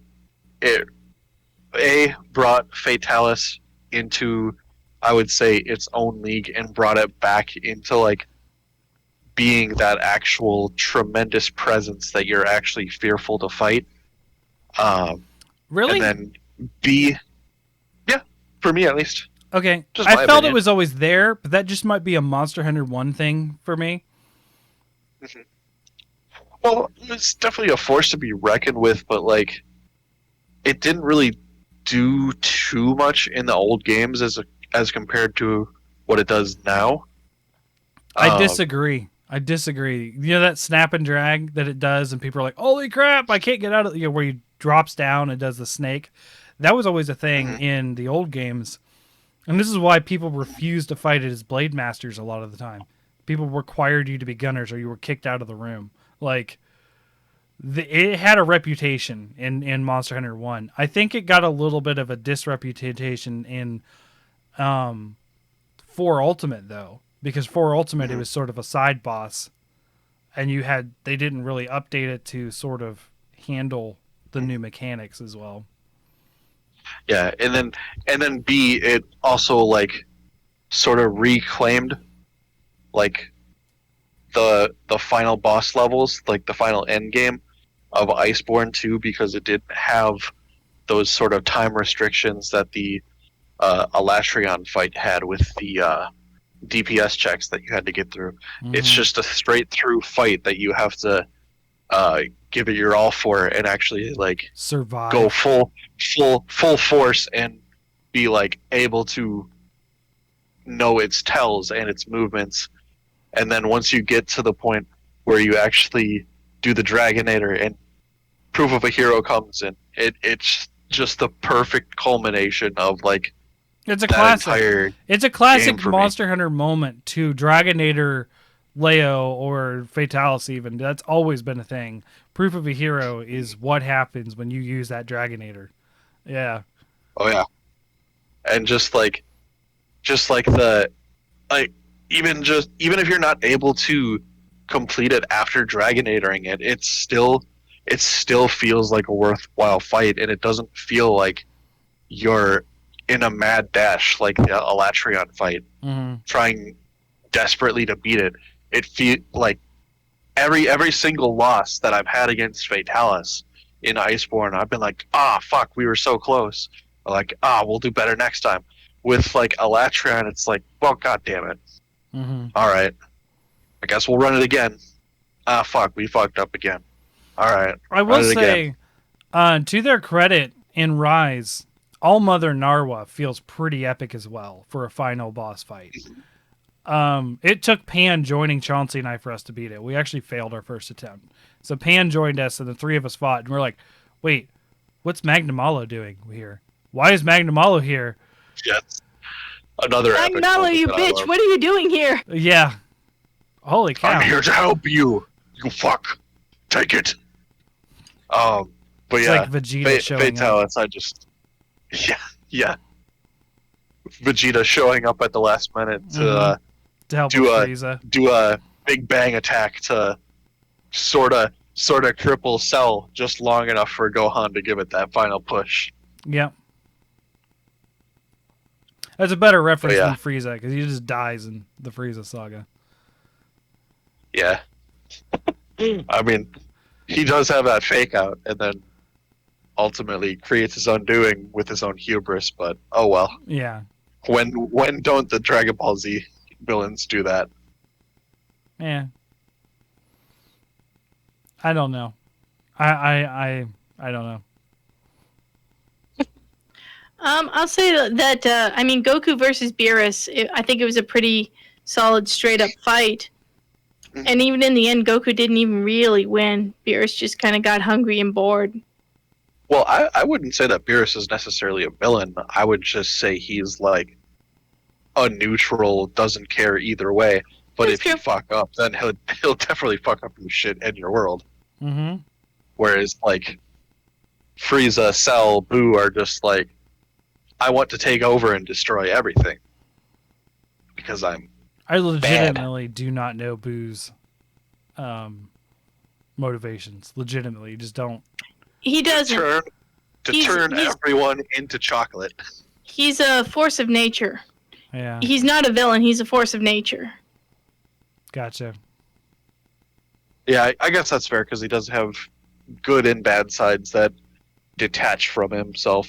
And then there's Yeah. if you want to be hated, you can also then bring up Baby from GT. We do not talk about GT. No, are you sure? I've never Yes! I've never seen GT. All I know is they had We do not talk about GT. they had Super Saiyan 4 Bro, monkey mode. Dragon Ball GT. Super is so good. Super is so It good. is. We can just forget that GT ever was a thing. We can forget it happened. Look, it was a bad time in everyone's lives. If we can just all move on and forget it. Look, there's no need to archive it on the internet. Just let all the torrents of it die. You know what? Give us a couple generations. We can just scrub Dragon Ball GT from human consciousness. It could just be the side story to the series. You know, at the very least, the shitty live action movie. The shitty live action movie inspired Shut Toriyama. your No, fucking listen. mouth. The shitty live action movie inspired Akira Toriyama to make Dragon Ball No. Super. No.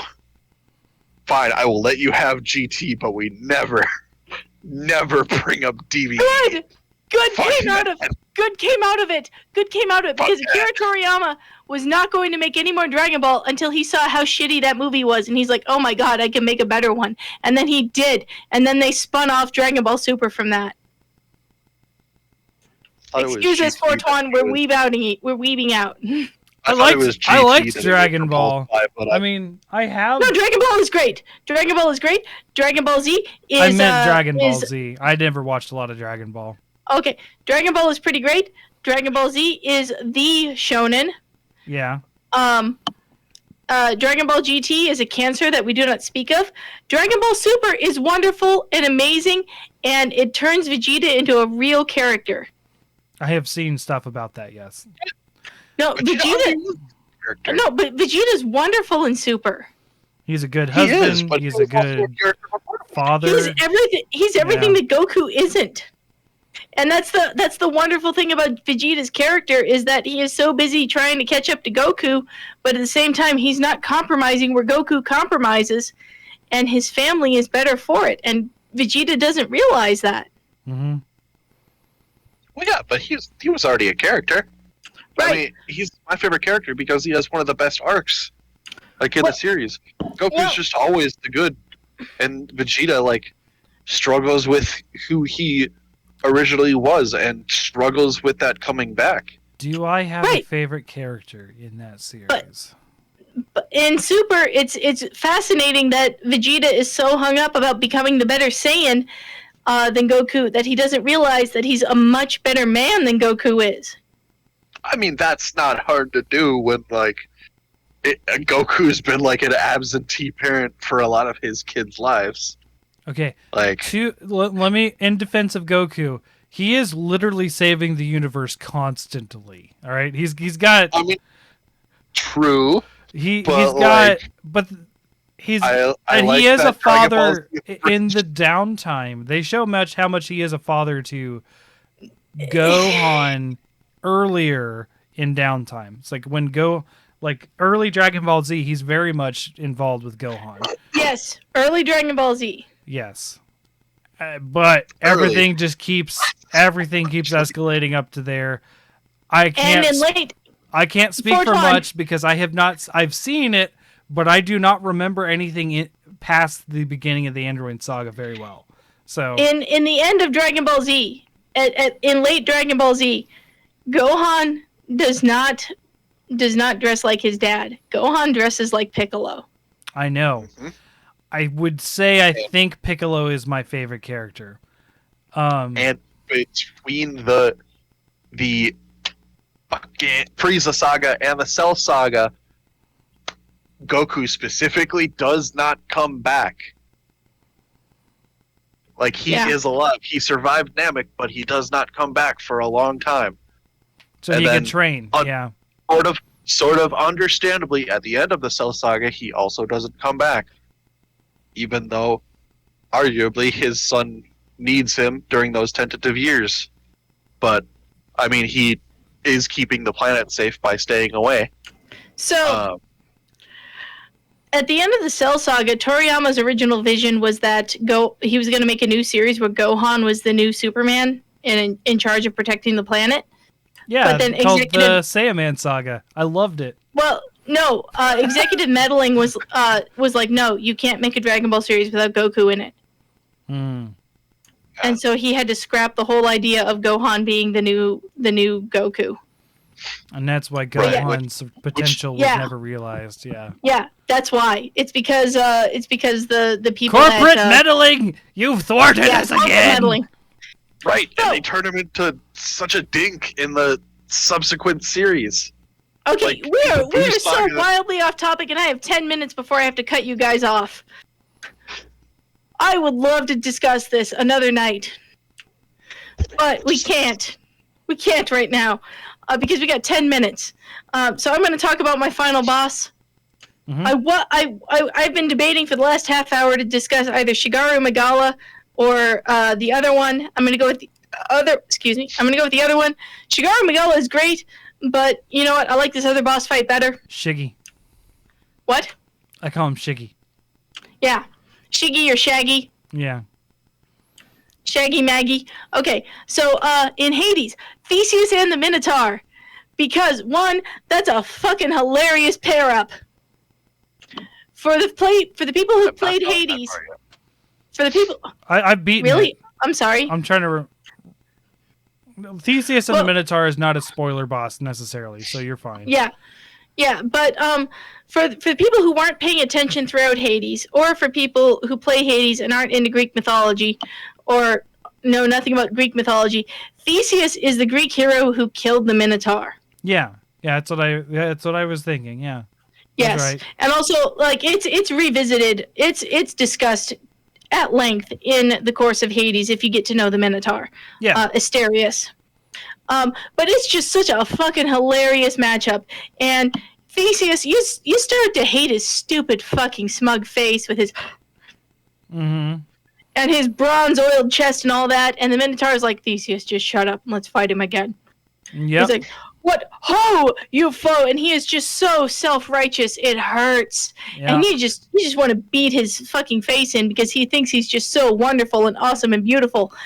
And you think by the end when you after you get spoilers to happen and spoilers comes back and all this other spoiler stuff that Ace hasn't gotten to yet, you'd think after this sort of the singularity point of the story that Theseus would get off your nuts.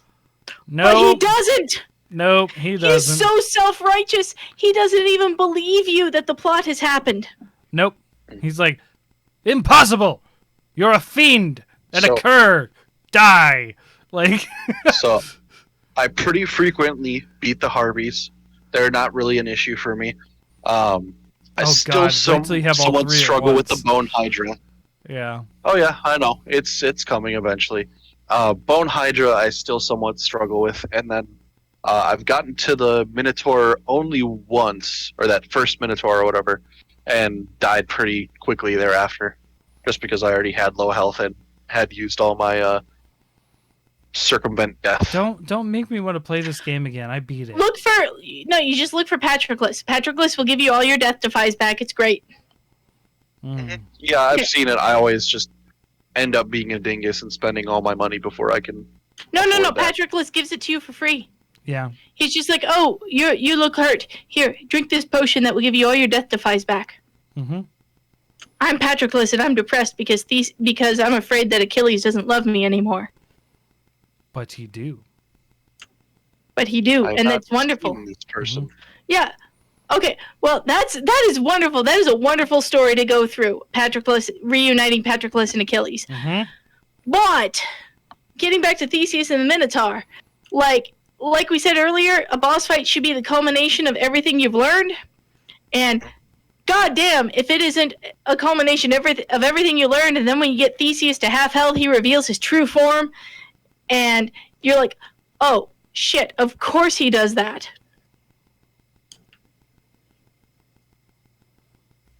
He Do explodes. you want me to just spoil it for Ace? He explodes. I know that. I mean, He gets it's mad. not that big of a I know deal. that. He when you get Theseus down to half health, he invokes a god, and then the god uses its power on you, and it's through hundreds of runs between me and my husband, and I'm sure we can confirm this by googling it. But whichever god that Theseus summons is always a god that you do not have a favor from. Mm. So, like, if you've never gotten a favor from Demeter, he will summon Demeter. If you've never gotten a favor from Dionysus, he will summon Dionysus on your ass.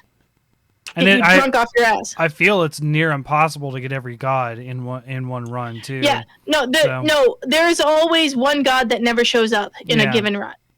It's always set that way. There's always one god that doesn't show up. Yeah, that's what I was thinking.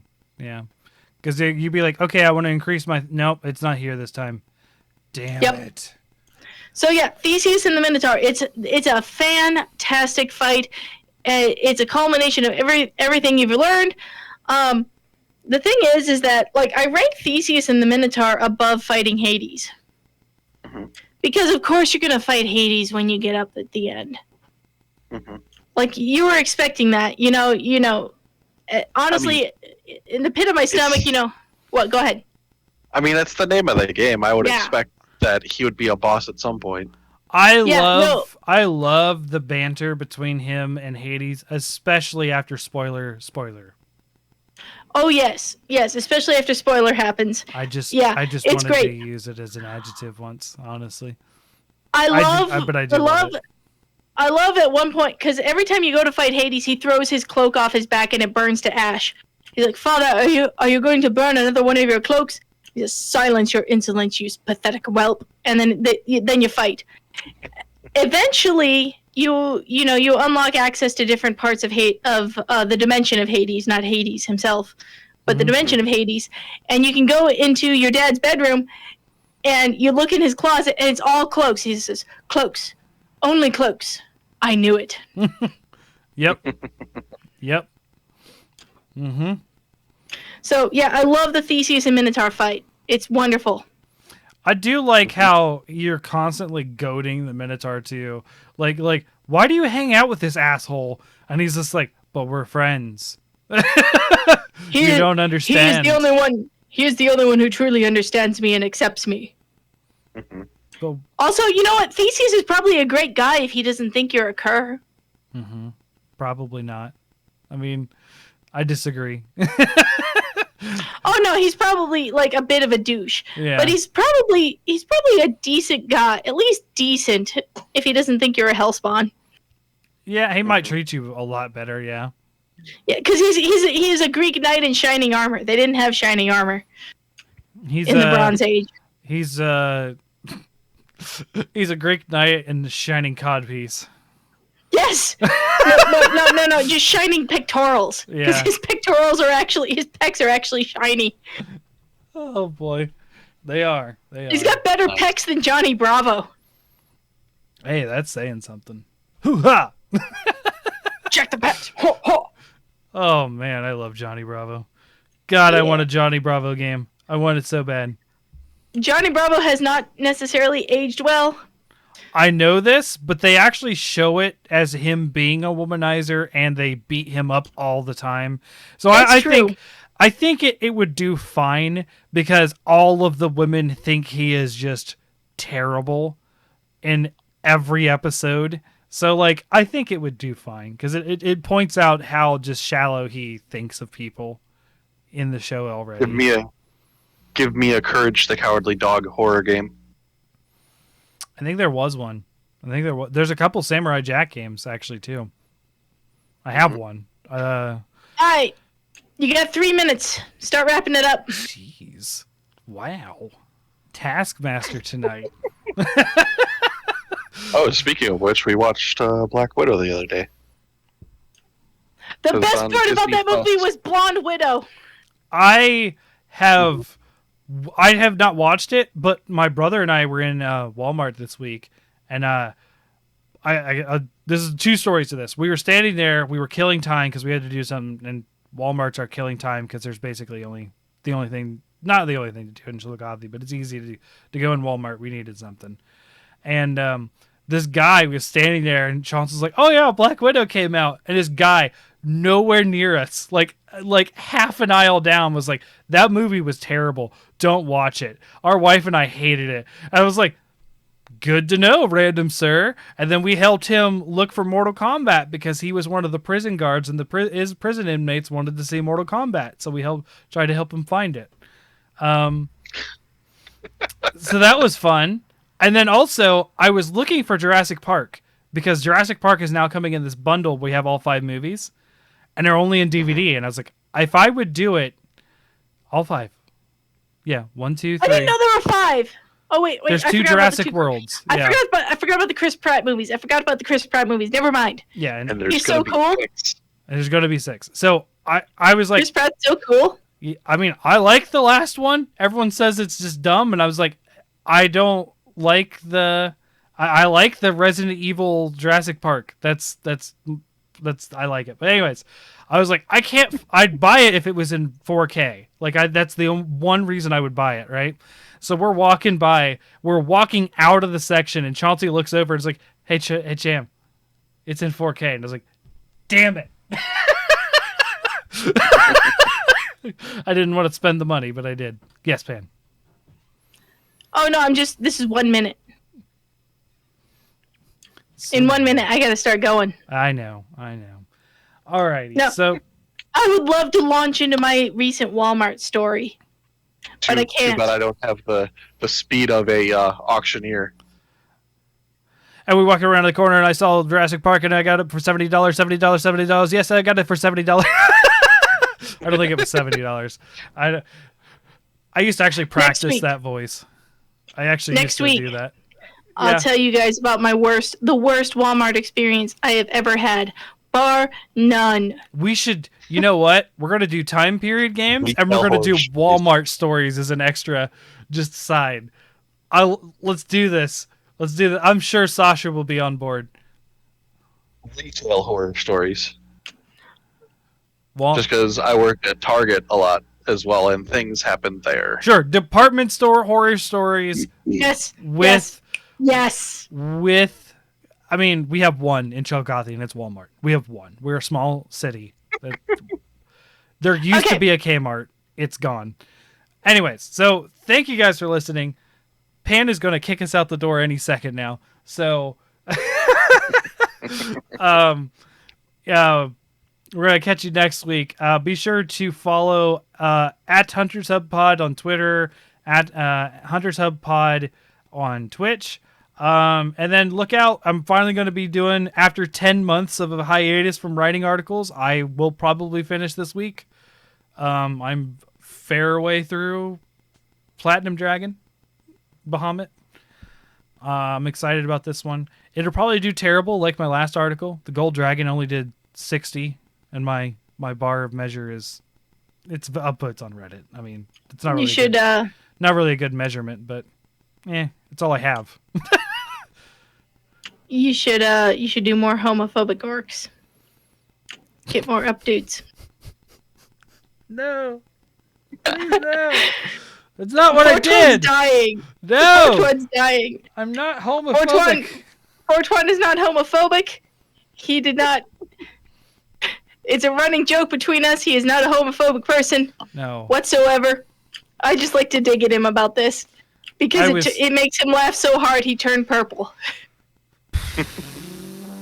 I like orcs a lot, and then people shit all over my article and called me racist and homophobic for it. I don't. I'm sorry. You colonialist bastard! But I'm Native American. Doesn't matter, you colonialist bastard. I just talked about how we had like camp at Native.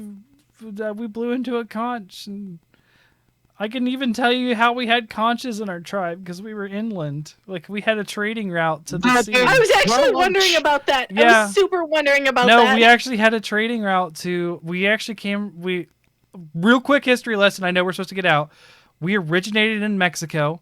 We traveled down the panhandle of Mexico. We traveled across the Gulf into Florida, and then up into Ohio, right? And then that's why the Shawnee, or the Shawandase as we called ourselves, were called the people of the South Wind because we came from Mexico and Florida. Aha. And then you didn't have any conches in Ohio, so you had to find somebody to get you a hookup. Mm-hmm. And we traded for them. And we also brought some with us from Florida. I was also kind of wondering if there were conches on the Great Lakes back in the day before we put zebra mussels in it, but I don't know. Zebra mussels. That's an interesting story for a later date. At Ace Badger Gaming on Twitter. Who got to eat and who didn't? Huh? Did you use the conch to decide who got to eat and who didn't? The magic conch! No. May I have something to eat, please? No. Not today. No, we were not, unlike the Europeans would say, we were not starving and barely surviving the whole time. We actually did very well. And we actually got to feed our whole tribe. Whoosh! SpongeBob joke. I know. SpongeBob. But I turned it around to an actual thing that was said about our tribes and how we were uncivilized and didn't have enough food. Well, on that note, good night, everybody. Yes. Thank you guys for listening. Catch us next week. And we don't have a lot of other shows coming up right now. No Magic, no Bickering Bucks yet. So just this one. Tune in next week as we talk about games in certain time periods and convenience. And Walmart stories. We're gonna call it Walmart stories, but Target as well. Basically, big Look, box store it's- stories. Retail. We're gonna call it Walmart, but you know what? It's even if it's not Walmart, the spirit of Walmart was there. We like to now we have devolved into calling it the fart on the wall instead of wall fart. We just call it the fart on the wall. So there you go. Have fun with that. Good night, Good folks. night, everybody. Good night. Womp womp. Now you get to go into Walmart and say it's the fart on the wall. If I could find the streaming thing. Laters.